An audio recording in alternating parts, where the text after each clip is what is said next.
Okay, Fine. great. So I've been listening to you for about this issue with XR US, XR America, and we're working to set up an empathy circle with the different participants. And I started listening to you and then decided, oh, we should actually be recording this because you're sort of laying out your position. And so far you've said, what I've been hearing is you said that, you had sort of a vision with XR to go into Washington with 50,000 people. You want to make it a very inclusive sort of a movement. And then there was this fourth demand that got brought in through XR US that you weren't initially sort of paying attention to. But then when you tried sort of dialoguing about it, and it's sort of a social justice demand, that when you started dialoguing about it, people wouldn't really talk to you about it, and that you were sort of expelled actually from XR US for, I guess, trying to initiate discussion and dialogue. And you had held sort of a small dialogue with, I guess, 8 participants, and you had thought things were going pretty well, but then you actually ended up getting expelled from XR US. That's kind of what I've heard so far. Yeah, essentially. Now, I didn't have the vision of the 50,000 people hitting Washington, D.C. until XR America was created. Mm-hmm. So that was, I had been following XR UK and kind of their successes. And so, I was kind of coming in more ground level, trying to get our local people kind of involved. So, yes, the rest of it is correct. I really feel that XR is sort of our hope in getting our governments to kind of concede to telling the truth, to acting as if it's real, and to open the platform with a deliberative democracy to have our citizens be the decision makers in kind of how that unfolds, rather than the activists or the politicians and lobbyists and that sort of thing. So anyways, yes. Sorry, there's somebody in the background. What I'm hearing there is you have a lot of hope in XR, and you really see that it's the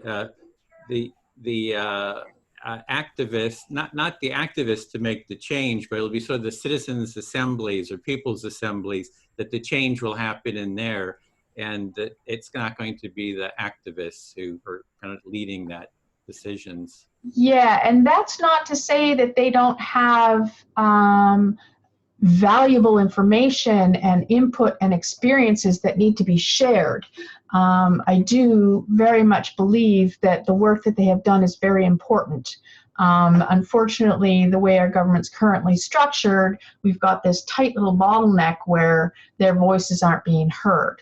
But as far as being the decision makers, their voices need to go out to the people through a citizens' assembly. And there's a difference between citizens' assembly and a people's assembly. So I just want to make sure we specify that this is a citizens' assembly, which is a process of sortition where there's equal representation. So there's equal male, equal female, equal people of color, equal ageisms, all that whole thing. So I just wanted to reiterate that the voices of the activists need to be heard, as well as the scientists, as well as specialists and professors and people who have either had the experiences through, the indigenous, the people of color, like all of those things. But what XR's piece of that puzzle is not to make the decisions, is not to be sort of solutioneers. We just want to be able to say, start telling the truth, because this is a problem, and start acting like it's real, and let the people kind of get educated and decide how we need to go forward. Yeah, so you want to use the XR model, which is sort of, you're trying to just have the government tell the truth and then let the people decide through the citizens' assemblies, and use that whole sortition and not be the decision makers. It's the citizens, but it's kind of moving towards getting the government to host the people's assemblies and kind of put pressure on them. And it's through the citizens' assembly that any decisions will be made. and all the different voices get heard within that. The activists are important, you know, experts are important. So everybody's voice is important within the Citizens Assembly. And so that's sort of the model that you're kind of looking to work Yes. on, which is sort of the XR basic UK model. Yes. And so, you know, earlier on when I was first kind of diving into XRUS, and then the fourth demand kind of got in there with the social justice, which I am, you know, all for social justice. You know, social justice is a pivotal piece of what's going on right now. But if we're going to be moving the masses to be getting the people out for the nonviolent civil disobedience that is needed to pressure the government and compel them to be able to make these changes and open up to a deliberative democracy, we need to kind of set aside that process for the Citizens Assembly and have our focus on mass mobilization and nonviolent disruption. Yeah, so you're really seeing that, you know, you value social justice is important to you, but it's really to focus on that Citizens Assembly, because that brings in the masses of people who would be willing to take part in that. Whereas if it's just very social justice oriented, it's going to turn off a lot of people. And yeah, we won't get them out on the streets. We won't be able to mobilize. So,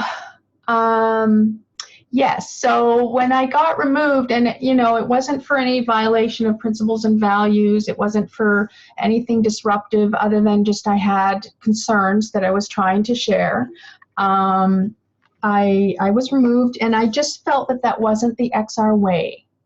So, and I felt so compelled because I feel like XR is kind of that one hope we have to make the changes. So I didn't sort of just go on my own and, you know, I don't know, take that sort of, you know, being kicked out and, oh, well, you know, too bad. I was like, no, this isn't right. So I approached the XR Global, International, UK teams to kind of say, hey, Houston, we have a problem, to see if we could figure out a solution behind it. There was some attempt to try and figure things out, you know, from their side. They had reached out to them. I had developed a team who kind of supported what, you know, I was kind of doing in this effort. And long story short, about November, December, maybe early this year, we finally got a couple of great consultants who've been working with us to develop this XR America and open up the gates to the rest of Americans who are perhaps not necessarily, you know, social justice folks. So you have a lot of hope in XR, but you got kicked out. So instead of just kind of going home, you decided to start organizing. You had a team already in place. You got some consultants. You started developing XR America as a sort of a non-social justice alternative that really is focusing on the broad population, of bringing the broad population in. So you've been sort of working at developing that group, and yeah, exactly. I feel heard there. Okay. And you know, that's, you know, not to say that we, you know, we have expectations on being respectful with each other. You know, there's no discrimination allowed in our spaces at all. Anybody who wants to come in and you know, kind of be a part of that, that's, you know, we have our principles and values. We have, you know, kind of certain expectations that way. So there's that. So initially, I don't think XRUS really understood kind of, I think they thought I was kind of perhaps doing something on a local level. And then with Roger's tour, kind of things came out. We put out our website. We became sort of a public, we haven't done an official press release. But so in the meantime, while I was kind of and my team was kind of working on XR America, there was a team that had branched off from XR US that was saying, well, there's this hierarchy thing going on with B and her few folks that support her. We need to decentralize. So that was great, but they were still hanging on to the fourth demand. So, there was, because we actually had a meeting with the regional team who's trying to decentralize. But because of that fourth demand, we felt that, there's still that issue. Great that you're decentralizing. We support the work that you're doing. Anybody who comes to us who says, that social justice piece is really important for me, we're more than happy to say, we've got the people for you. There's a group that's doing that. And then, we can organize on around what's important to us and meet in the streets. Okay, so there's, it sounds like B was the organizer, the initial organizer of XR US. It's a very social justice based organization. Sounds like it's more, and then there's, you have started XR America to be more broad and open, including, more of the broad population. And then one group is sort of broken off of XR, a faction off of XR US that is concerned about the hierarchical aspect of XR US, but they're still within sort of that social justice fourth demand camp. So there's three different sort of factions or kind of groups focusing on different, different aspects here. And Yeah. you're also, I'm hearing, well, we just create these groups is fine, and we just meet. It's fine to work together at some kind of an event or something like that. Yeah, we welcome them into our space for sure. So there is that, but yeah. So I just like to make that clear, because we're not in competition with each other. We're each tapping into a different piece of the citizen pie. So you'd like to make it clear that it's not you want to make it clear that there's different segments of pie of the society, and each group is sort of addressing a different one. You don't see it as sort of a competition. No. Yeah, exactly. I don't see it as a it's like saying, the Italian restaurant is and a Japanese or Chinese or, different type of restaurants across the street. It's like they're serving different foods, it's still food that they're serving, but it's a different, so it's not, the competition factor is, so that's probably a real simple analogy, but that's sort of how I'm equating it. So, yes. So getting to where we are here today, I have observed the recordings of the meetings with Mickey and Roger and the XR US folks. I have viewed a recording of the XR US kind of emergency call out that B did with the group as well. And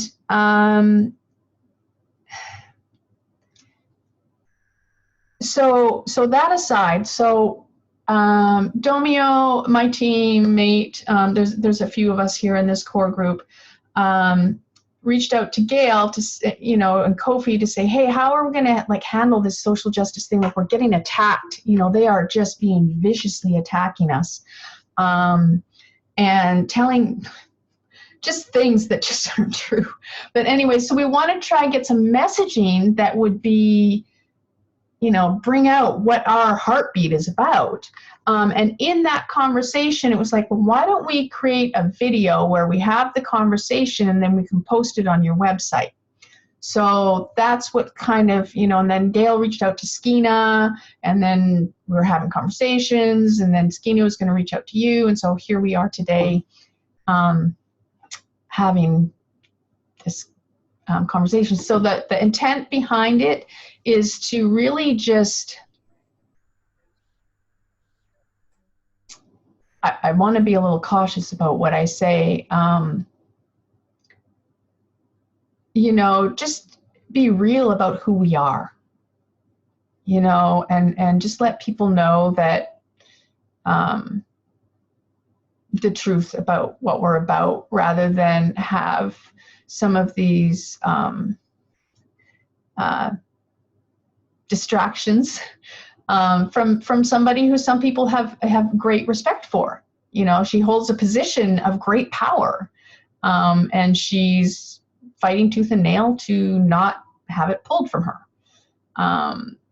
And so that kind of brings me into a question of, you know, I want to invite, you know, we were thinking of inviting sort of a person from each kind of side, but I really get the sense that B is just not willing to bend. There is no, I mean, she is fighting, you know, bless her, you know, I harbor no ill will to her.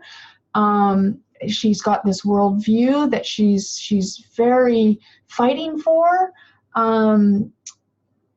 But I mean, this is over a year now, and she is still just not in a place of compromise. Okay, well, let me see if I can reflect that, my understanding.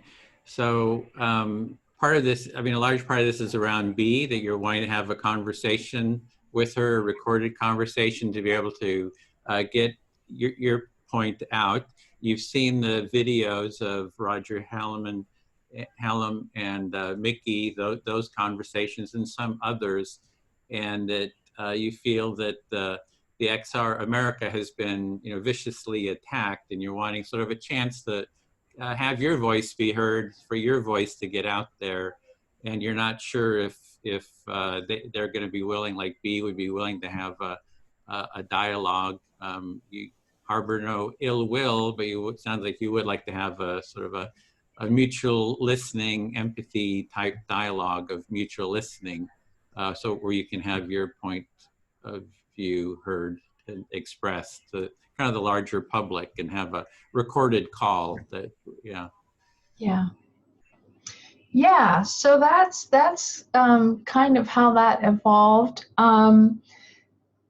I like your idea of having that other empathy circle. I just don't know how, poor Roger, he's been just thrashed with some of these calls already. And so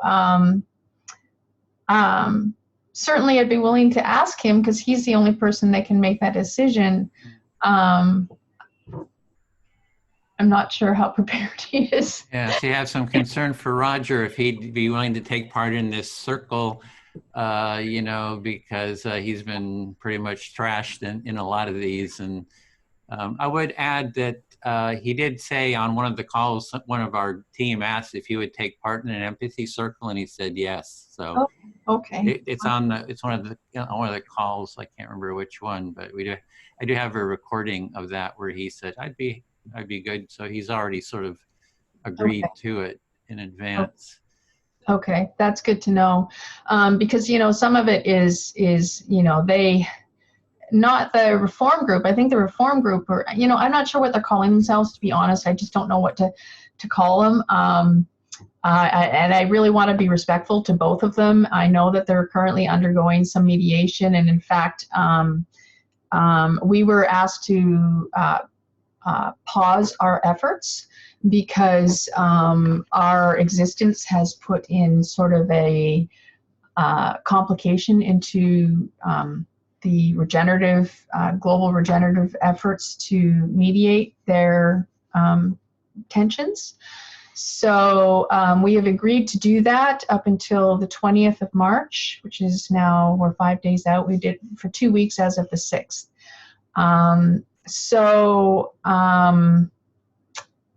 And that agreement is essentially, we're okay with keeping, you know, everybody was mutually agreeing that our website was good, you know, we could keep doing that, we could keep doing our social media stuff. We've been trying to be very respectful, very kind and loving in those interactions, and then any mobilization and fundraising efforts to be behind the scenes until the 20th. So So you're we keeping kind of a low profile. You had actually agreed to keep sort of a low profile because there's been some mediation going through the region. And so, yeah, just that's yeah, kind and of we the wanted, situation. yeah, and we wanted to, demonstrate our, we want things to be in, work out for everybody, because it's important that it does. And so it was a demonstration of good faith to kind of support that. So I don't know if you have sort of any questions with Well, Unpacked. yeah, I could just say that, we set up, I don't know, 8 or 9 months ago, the XR Empathy Circle work group, and we started with the Future Democracy Hub, for laying out different practices, for future democracy being, People's Assembly, Citizens Assembly, with empathy circles being a foundational practice where people just use mutual empathic listening to dialogue with each other. So that's what we've been working on. It's good for, small group mediations. It's different from the circles that I saw with, one facilitator with Roger Hallam, with, a whole group of people, and there's sort of this fielding of questions. And for me, it's a little bit chaotic and has not equal time for people. So I like sort of these small empathy circles. Everyone gets, you get 5 minutes to speak, and you select who you're going to speak to. And the listener who you've selected reflects back their understanding of what you've said. You share a bit more, you get a reflection, and you get up to 5 minutes, per turn.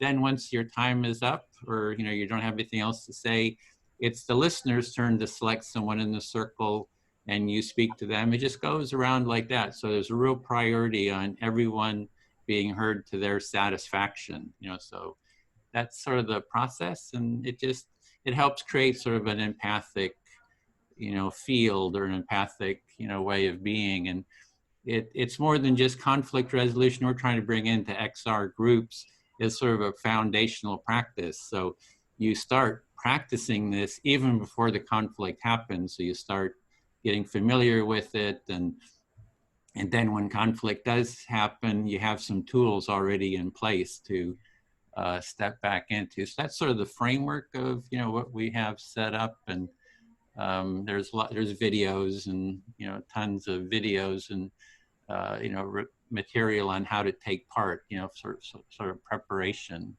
type material. So just a bit of a framework of, what we're doing. So we're glad to, support, especially, small groups. You talk like 6, 7, 8, or even 4, like the second circle with, if Roger wants to take part, just so you have more time to speak and be heard instead of a really large kind of a group. So it's just a different sort of facilitation or empathy kind of process.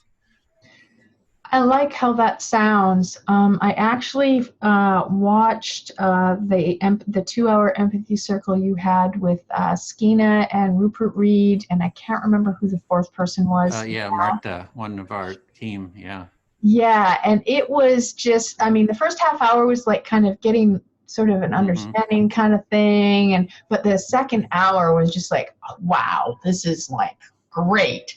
And then I got an invite to attend an empathy cafe, and then we were split into groups of 4, and that was just a great experience, excuse me. So it was really neat to learn it. And so when Gail kind of presented and thought, reached out to Skeena and suggested this, I was like, yes, because I agree. The chaos with, I appreciate what Mickey's doing, and she's a great mediator, but I feel that the tensions that are there are just so profound. And like you were saying, having voices heard equally becomes very difficult when you've got 100+ participants coming in to that.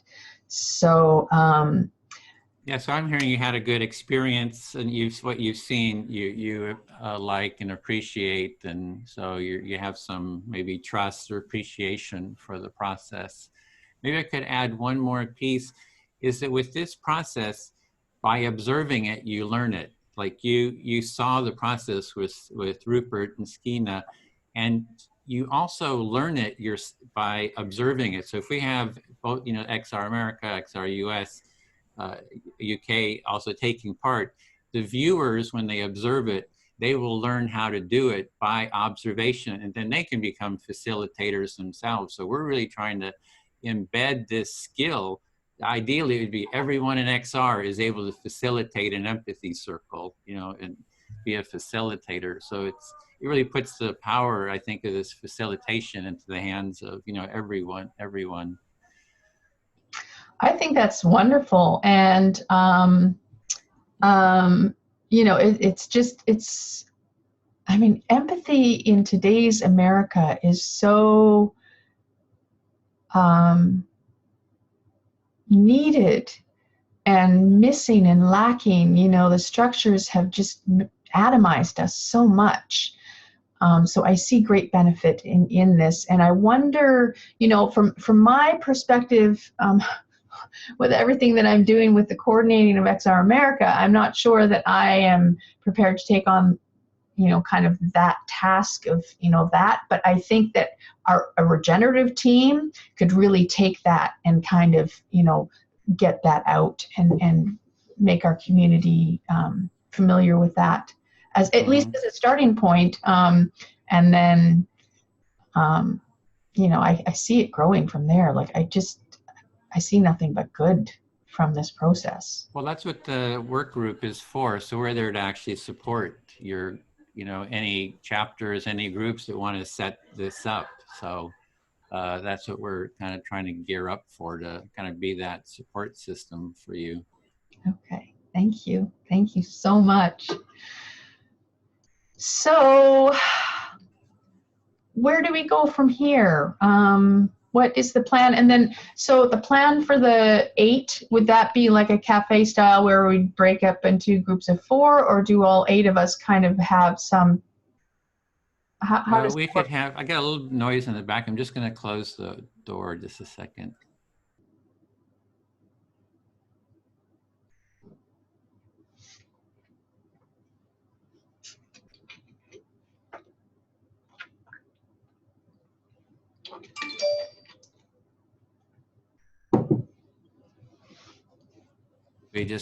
We just had this meeting right off the bat, so I didn't have it well planned with a quiet environment.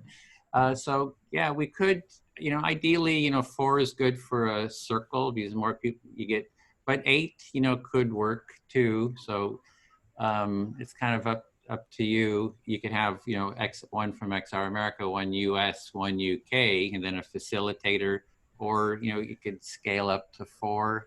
It's doable, or, you know, so it's kind of, it can be flexible, I guess. Depends on what you think. Okay. Yeah, so. So I guess in my head, because I had seen sort of how,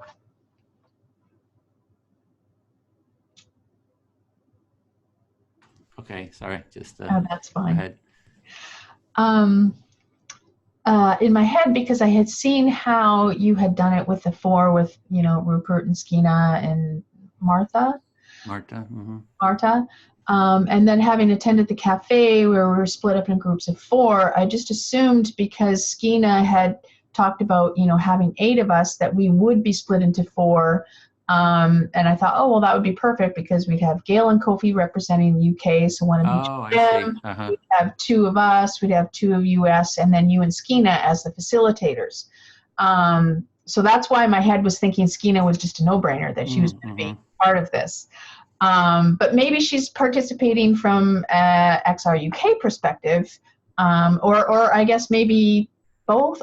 You know, I'm under the understanding that just because you facilitate, you're just kind of the timekeeper, kind of making sure that the rules and that kind of thing, not that you can't speak your piece. Yeah, exactly. But I'm also interested in seeing how would it work if all 8 of us were, you know, in one space. Like, you know, how, you know, because I see the flow with the timekeeper, facilitator, the speaker, the active listener, and the 2, 2 passive listeners, 1 active listener, and the speaker. So how would the flow work with it definitely can scale up. You can go from 2 to 10 or 100, you know, in a large circle. I tend to like to divide into smaller circles so people have more time. But you know, it's kind of like flexible, depends on the situation. It's basically it's the same thing no matter what. One person speaks, it's like they're going to speak to, they get a reflection, and it's that basic same process. So, you know, if you think you want to try the, you know, 8 people, I think that would work. Just in one circle, it would work too. Yeah, I'd be interested in doing that. You know, like you say, with doing the second one kind of with just the 4, you know, so we'd have sort of a ability to field both experiences. Yeah. And I think it's also to sort of embed this. We're trying to embed this into XR, so it becomes this ongoing process. You can start bringing others into circles going forward, and it just hopefully to get a bit of a snowball effect that just becomes a sort of a more core practice, you know, in XR. That, you know, the conversation is not going to just end after 2 hours. It's really going to be an ongoing, longer term conversation. So, but this could be a good start. Yeah, you know, those 2 circles to start with, and it would just be reaching out, seeing who's willing to take part. I think probably just on XR US, and whoever, you know, if you want to reach out to them, and we just set a time and date, and maybe 3 hours is pretty good for more of a conflict type circle. Okay. So 3 hours with 8 of us. Yeah, and you know, having Kofi in, it just brings the whole POC part that I think is super important for this. So I'd really like to work around his schedule to make sure he can participate. Okay. And yeah, so I guess I don't know if I have any other questions. Let me just read your email quickly, because I feel like there was one other thing in there. It would be, who would be from XR America? You and someone else? Yeah, I don't know how, you know, like, should I just reach out to B and say, hey, B, we're putting this together. We'd like to extend an invite, and just have her decide. And then I guess I could reach out to Christina C. To see, or Russell maybe. I'm not sure who's kind of the contact person for the other group. So I guess Christina C. might know, so I could probably reach out to her maybe and ask her the contact, and then I could reach out to them and kind of do the same thing. Okay. That sound like a... Yeah, sounds good. And it sounds like you have to wait about 6 days before you can hold this, because of you had a date before you're allowed, you'd agreed not to have any publicity, your public mediation. So. Well, we agreed to, I can reach out to those. Yeah, we probably should. I mean, essentially, we were allowed to work behind the scenes. So I don't know if this would classify as kind of a behind the scenes things. We wouldn't probably publish it until afterwards. But I just don't know how what Kofi's availability is, or Gail's, and, you know, just kind of coordinating all these cats. Yeah. It's the scheduling is one of the hardest things. That's, yeah. So, you would probably have better connections with all those in terms of them answering your emails and responding. So I don't know any of the people that you mentioned, like B or Christina. I don't know Kofi. I've communicated with Gail and Skina, so those are the people I do know. So. Okay, well, I'll create a when to meet poll and send it out to everybody who, you know, first so maybe the best way to tackle this is reaching out to B and Christina to identify, who the contacts would be and who's interested, and then create a poll with those people, and then Gail and Kofi and you and Skeena and me and whoever wants to join me in this on my team. Does that sound like perfect? Yeah, seems like a good start. Okay. And then we can try to, would you want to do simultaneously with reach out to Roger too, or just do the first one with 8 before this? I don't know. What do you think? I've been trying to reach out to him for some time, and we've had different sort of, threads going out. One of our members was on one of those calls and posted, and so nothing's really gelled. So I think either way, but I think that would be it. It's something we have sort of in the works, and how it is. You're talking, you got to follow up, and you wait for responses and this and that. But it's been something on sort of our agenda to bring together. So okay. Yes, I can definitely reach out to Roger. And so with the second circle, do you think I'm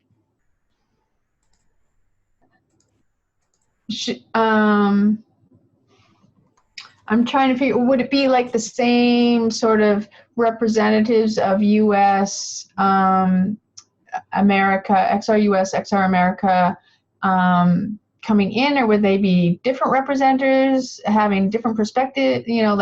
Ultimately they've probably got this.